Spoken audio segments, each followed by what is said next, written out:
Palaisipan sa mga residente ng isang barangay sa Dumanhog, Cebu ang pagkuluraw ng tubig sa baybaying dagat. Sa kalapit na barangay, isang malaking sinkhole naman ang natagpuan. Narito po ang report.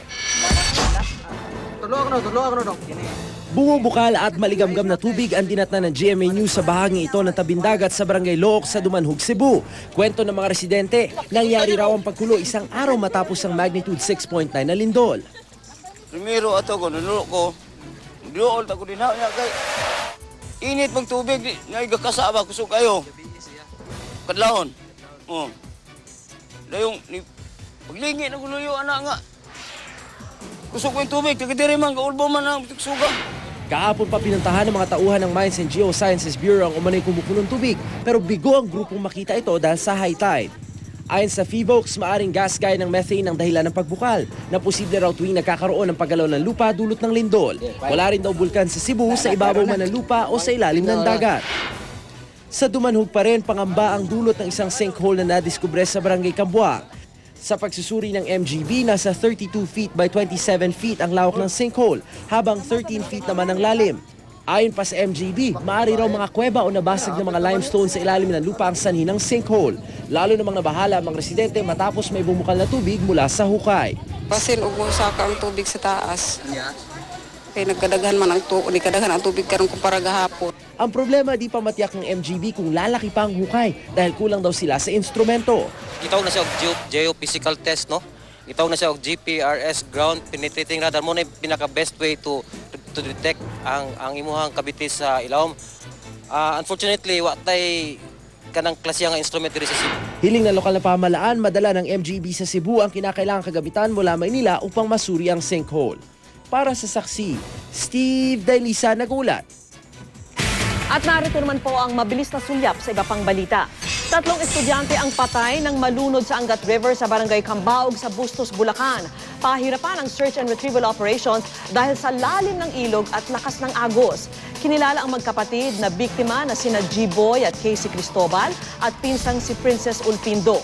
Sa ulat ng PDRRMC, nagkayayaan daw maligo sa ilog ang 3 nitong Lunes ng hapon, pero nabutas daw ang salbabida ni G-Boy. Tinangka pa siyang sagipin ng 2 kasama pero tuluyan silang nalunod. Matapos magtaas presyo noong isang linggo, may panibagong price hike na naman ang mga kumpanya ng langis.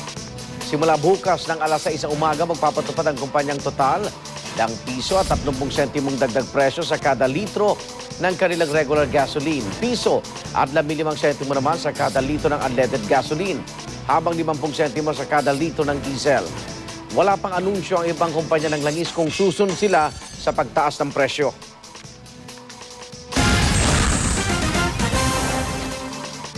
At sa showbiz saksi, agad bumawi si Hayden Co. Jr. sa mga tweet kaugnay ng umano'y dahilan ng hiwalay nila ni Dr. Vicky Bello. Sabi ni Hayden, nagsisisi siya sa naunang tweet na nagawa raw niya sa gitna ng galit.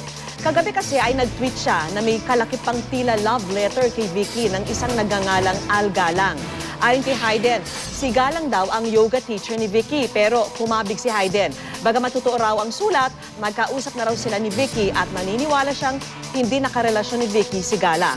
Hindi rin daw kailanman nagtaksin sa kanya si Vicky. Samantala, pinaghahanda na ng CBCP ang nalalapit na canonization ng Pilipinong martyr na si Pedro Calungsod sa buwan ng Oktubre. Dito po sa Pilipinas, magsasagawa ng National Thanksgiving Celebration para sa pagiging santo ni Calungsod. Saksi si Micaela Papa.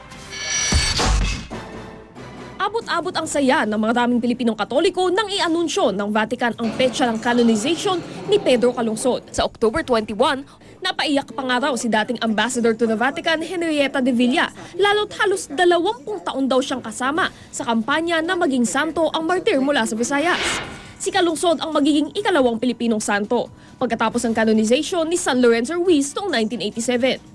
17 taong gulang lang si Calungsod nang maging misyonaryo sa Guam, kung saan pinagtataga siya ng ilang katutubo dahil sa maling impormasyon na nakalalason ang holy water na ipinambebendisyon sa mga sanggol.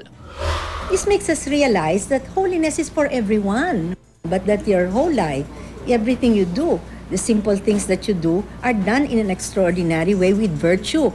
Ngayon pa lang, pinaghahandaan na raw ng CBCP ang National Thanksgiving Celebration na magpapakilala sa Pilipinas at sa buong mundo ng buhay ni Pedro Calungsod. If Christianity is relevant, still relevant now, then we can say those Christians who have really lived and died for their faith, then their testimony, their witness would be relevant. Ako si Micaela Papa, ang inyong saksi. Kung nasa ng balita, ikaw tangligan ng katotohanan magkasama sa pagbabalitang walang kinikilingan. Walang pinoprotektahan, walang kasinungalingan, serbisyong totoo po lamang. Susunod na po ang Reporter's Notebook at ako po si Vicky Morales. Ako naman, Arnold Clavio. Hanggang bukas, sama-sama tayong magiging saksi.